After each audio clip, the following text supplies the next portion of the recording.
إن علينا بيانه كلا بل تحبون العاجلة وتذرون الآخرة وجوه يومئذ ناظرة إلى ربها ناظرة ووجوه يومئذ باسرة تظن أن يفعل بها فاقرة كلا إذا بلغت التراقي وقيل من راق وظن أنه الفراق والتفت الساق بالساق إلى ربك يومئذ المساق.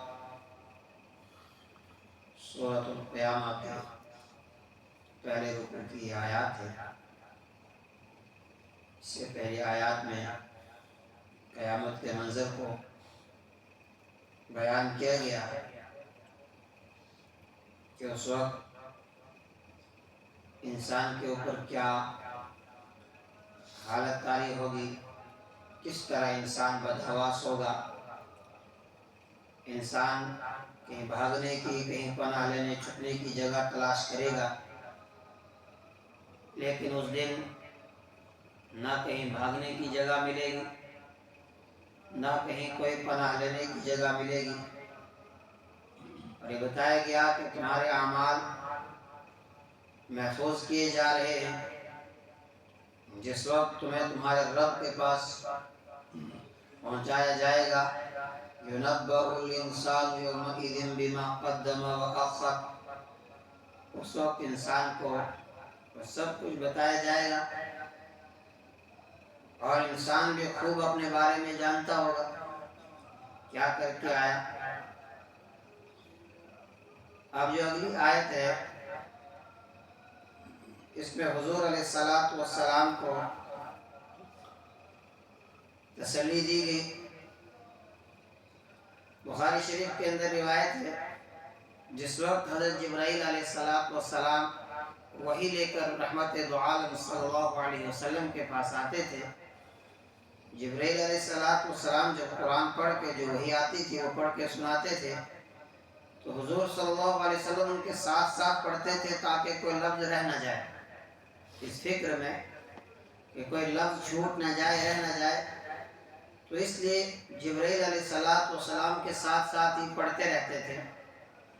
اللہ کو اپنے حبیب سے اتنا پیار ہے، میں آپ کیوں اپنے آپ کو اس طرح مشقت میں ڈال رہے کہ ساتھ ساتھ آپ پڑھتے جا رہے. آپ گھبرائیں مت. جب جبرائیل علیہ السلام آپ کے سامنے قرآن پڑھیں آپ اس کو اطمینان کے ساتھ سنیں. پھر آپ کی زبان سے اس کو پڑھوانا یہ ہماری ذمہ داری ہے، آپ کے سینے اطہر میں اس کو جمع کرنا یہ ہماری ذمہ داری ہے، پھر آپ کی زبان سے اس کو بیان کروانا یہ سب کچھ ہمارے ذمہ ہے. اور ہے بھی اللہ تبارک و تعالیٰ کی قدرت کہ ایک مرتبہ جبرائیل علیہ السلام پڑھ کر سنا رہے اور اس کے بعد پھر حضور صلی اللہ علیہ وسلم ہو بہو بالکل اسی طرح بغیر کسی زیر زبر کے فرق کے اس کو پڑھ رہے ہیں اور پھر اس کو آگے صحابہ کو پڑھا رہے ہیں اور اس کے پھر تشریح اسی انداز میں کر رہے ہیں. تو یہ اللہ تبارک و تعالیٰ کی قدرت ہے. اور اللہ نے فرمایا کہ جب میں یہ کر سکتا ہوں کہ قرآن کریم کو ہو بہو حضور علیہ السلام کی زبان سے پڑھوا سکتا ہوں، فرمایا اسی طرح تمہارے اعمال بھی محفوظ ہیں اور قیامت کے دن ان اعمال کو تمہارے سامنے اسی ترتیب کے ساتھ جس ترتیب کے ساتھ تم نے دنیا کے اندر اعمال کیے تھے اسی ترتیب کے ساتھ تمہارے سامنے تمہارے ان اعمال کو کھولا جائے گا. حضور علیہ السلام کو جب حکم ملا کہ اب آپ کو حرکت دینے کی ضرورت نہیں ہے، پھر حضور علیہ السلام بڑے اطمینان کے ساتھ سنتے تھے اور اس کے بعد پھر اس کو پڑھتے تھے. لا تحرک به لسانک،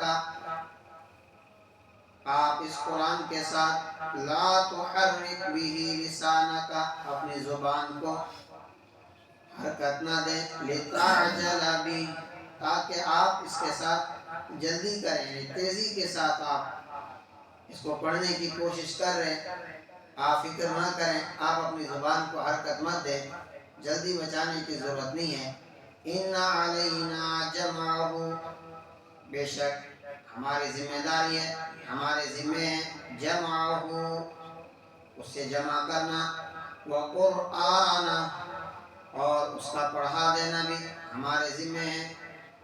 یعنی آپ پریشان نہ ہوں، آپ قرآن پاک سنیں، کوئی بھی آیت یا کوئی بھی لفظ آپ بھولیں گے نہیں، کوئی بھی لفظ آپ سے رہے گا نہیں، اس لیے کہ اس قرآن کی حفاظت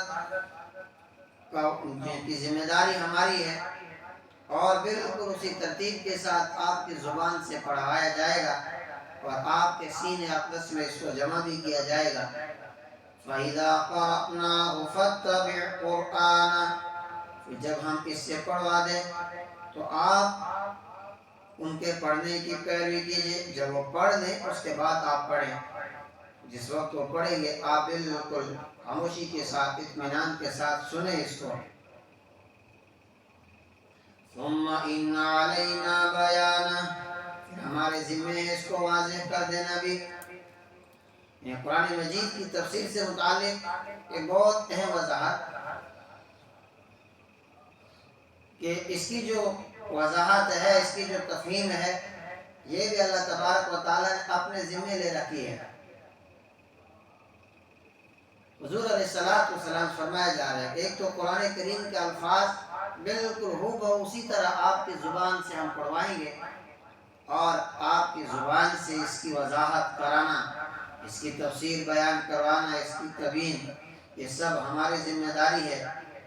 ہم آپ کی زبان مبارک سے اس کی وضاحت بھی کروائیں گے۔ وَأَنزَلْنَا إِلَيْكَ الذِّكْرَ لِتُبَيِّنَ لِلنَّاسِ مَا نُزِّلَ إِلَيْهِمْ، اے نبی ہم نے یہ ذکر قرآن آپ پر اس لیے نازل کیا ہے، آپ اس کو واضح کر دیں لوگوں کے لیے ان پر کیا کچھ نازل ہوا ہے۔ یعنی قرآن کریم کے اندر کوئی ابہام نہیں رکھا کہ اللہ تعالیٰ نے اس کو واضح کر دیا اور پھر وہ بھی حضور علیہ السلام کی زبان مبارک سے۔ کَلَّا بَلْ تُحِبُّونَ الْعَاجِلَةَ، خبردار اصل بات ہے کہ تم لوگ تحبون العاجلہ، دنیا سے محبت کرتے ہو، جلد ملنے والی چیز عاجلہ، اس سے محبت کرتے ہو، وَتَذَرُونَ الْآخِرَةَ، اور تم آخرت کو چھوڑ دیتے ہو۔ یعنی کیوں انسان پھر نیک کاموں کو چھوڑ کر برائیوں کی طرف جا رہا ہے؟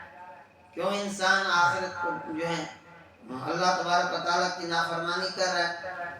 بتایا گیا اس لیے کہ تم دنیا سے محبت کرتے ہو، آخرت کی تمہیں فکر ہے ہی نہیں۔ اگر آخرت کی فکر ہوتی تو جتنی محنت تم دنیا کے لیے کرتے ہو اس سے زیادہ تم پھر آخرت کے لیے کرتے۔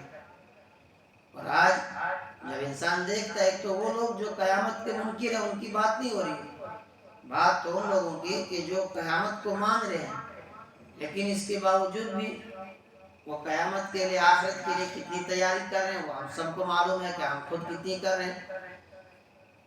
دنیا کے لیے جتنی ہم تیاری کر رہے ہیں اس کا ایک حصہ بھی ہمارا آخرت کے لیے نہیں ہوتا ہے۔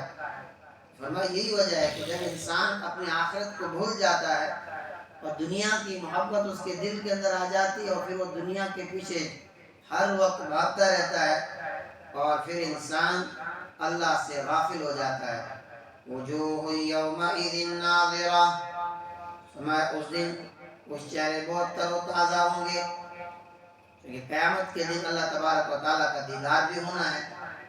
فرمایا کچھ چہرے اس دن بہت ہی خوبصورت اور تر و تازہ، حشاش و بشاش، بالکل مطمئن نظر آئیں گے۔ اِلیٰ رَبِّهَا نَاظِرَةٌ، اپنے رب کی طرف دیکھ رہے ہوں گے، اپنے رب کا دیدار کر رہے ہوں گے۔ اور ایک ایمان والے کے لیے، جنتی کے لیے سب سے خوشی، زیادہ خوشی کی چیز وہ اللہ کا دیدار ہوگا۔ وجوہ یومئذ باسرہ، اور کچھ چہرے اداس ہوں گے، مایوس ہوں گے اس دن۔ کچھ چہرے ایسا لگے گا جیسے کہ بس چہرے اترے ہوئے، چہروں پر گرد و غبار ہے۔ یہ وہ چہرے ہوں گے جو اللہ کے نافرمان تھے۔ تظن ان یفعل بها فاقرہ، ان کو یقین ہوگا کہ اب ان کے ساتھ کمر توڑ سلوک ہونے والا ہے. اب انہیں لگے گا کہ آج تو کمر توڑی جائے گی, آج تو کوڑے مارے جائیں گے. اس لیے اب وہ چہرے اترے ہوئے اداس اور پریشان حال بیٹھے ہیں.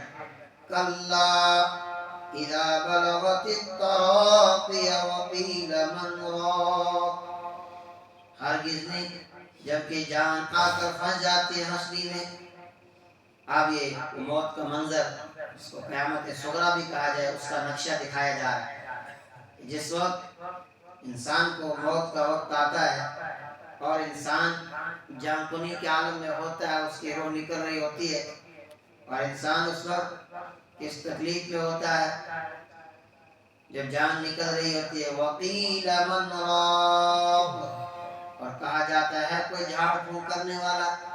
جب ڈاکٹر بھی جواب دے دیتے ہیں کہ بھائی اب اس کا علاج نہیں ہو سکتا, کچھ نہیں بنے گا, انسان ادھر ادھر دوڑ مارتا ہے, کہتے ہیں فلاں کے پاس جاؤ, اس سے کوئی تعویذ لاؤ, پانی پڑھ کے لاؤ, کوئی دم کرواؤ, ہو سکتا ہے کچھ دن اور نکل جائیں. اللہ کہتا نہیں, اب کسی دم کرنے والے کا دم بھی کوئی اثر نہیں کرے گا. اس لیے کیا وہ موت کا وقت آ چکے, اب تو اس کو الوداع ہونا, تو اس کی روح نکل رہی ہے. اب تم کسی کو بھی بلاؤ, فلسفہ کہا جاتا ہے کوئی جھاڑ پھونک کرنے والا. وَظَنَّ أَنَّهُ الْفِرَاقُ, اور وہ سمجھ جاتا ہے کہ اب جدائی کی گھڑی آ پہنچی ہے. آدمی کو یقین ہو جاتا ہے کہ اب اہل و عیال سے بچھڑنے اور بڑے ارمانوں سے بنائے ہوئے گھر, مال و اسباب سب کچھ چھوڑنے کا وقت آ گیا ہے. وَالْتَفَّتِ السَّاقُ بِالسَّاقِ, اور پنڈلی پنڈلی سے لپٹ جاتی ہے. یہ بالکل عین جان کنی کے وقت کی اس کیفیت کا ذکر ہے کہ جب جسم کے نیچے حصے سے انسان کی جان نکلنا شروع ہو جاتی ہے, اس وقت وہ ناقابل بیان کرب و شدید تکلیف کی کیفیت اس کو بیان کیا جائے کہ جب روح نکل رہی ہوتی ہے اور اس وقت انسان کس کیفیت میں اور کس کرب میں ہوتا ہے. اِلَىٰ رَبِّكَ يَوْمَئِذٍ الْمَسَاقُ, اس دن تو تیرے رب کی طرف ہی دھکیلا جانا ہے. جب آخر کار تم نے جانا ہی تمہارے رب کے پاس ہے, اور اس طرح یہ احوال تمہارے اوپر طاری ہونے ہیں, تو پھر وہاں جانے کے لیے تیاری کرو. عقل مندی اسی میں ہے, اور اگر تیاری نہیں کی تو پھر وہاں جا کے بھی پچھتانا پڑے گا, اور وہاں جا کے پچھتانے سے کچھ بنے گا نہیں. دنیا ہے, ایک ایک سانس چل رہی ہے, فرمایا اس ایک ایک سانس کو قیمتی سمجھ کر اس آخرت کی فکر میں, اس آخرت کی تیاری میں لگ جاؤ, جس آخرت کا آنا بالکل یقینی ہے. اللہ تعالیٰ ہمیں سمجھے.